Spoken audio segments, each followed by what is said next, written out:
பழங்குடியின கூலி தொழிலாளியை தாக்கிய சம்பவம் தொடர்பாக வன்கொடுமை தடுப்பு சட்டத்தின் கீழ் இருவர் கைது. காஞ்சிபுரம் மாவட்டம் உத்திரமேரூர் உட்கோட்டம் ஒழுகரை கிராமத்தில் பழங்குடியின தொழிலாளியை தாக்கிய இருவரை வன்கொடுமை தடுப்பு சட்டத்தில் உத்திரமேரூர் போலீசார் கைது செய்தனர். காஞ்சிபுரம் அடுத்த சதாவரம் பகுதியைச் சேர்ந்த பழங்குடியின வகுப்பைச் சேர்ந்தவர் குமார். கூலி தொழிலாளியான இவர் 5 ஆண்டுகளுக்கு மேலாக கருவேப்பம்பட்டி மடம் கிராமத்தில் குடும்பத்தோடு வசித்து வருகிறார்.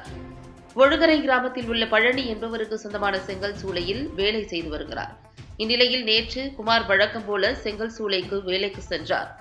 மாலை செங்கல் சூளைக்கு அருகில் உள்ள நிலத்தில் வைக்கோல் கட்டுகள் அடுக்குவது தொடர்பாக முருகன் என்பவருக்கும் குமாருக்கும் வாக்குவாதம் ஏற்பட்டது. பின்னர் வாக்குவாதம் முற்றி முருகனும் அவருடைய சகோதரர் அருணாச்சலம் என்பவரும் சேர்ந்து பனைமட்டையால் குமாரை முகம் மற்றும் கழுத்தில் கடுமையாக தாக்கியுள்ளனர். இச்சம்பவத்தை கண்ட அப்பகுதியைச் சேர்ந்தவர்கள் காயமடைந்த குமாரை மீட்டு உத்திரமேரூர் அரசு மருத்துவமனையில் சேர்த்துள்ளனர்.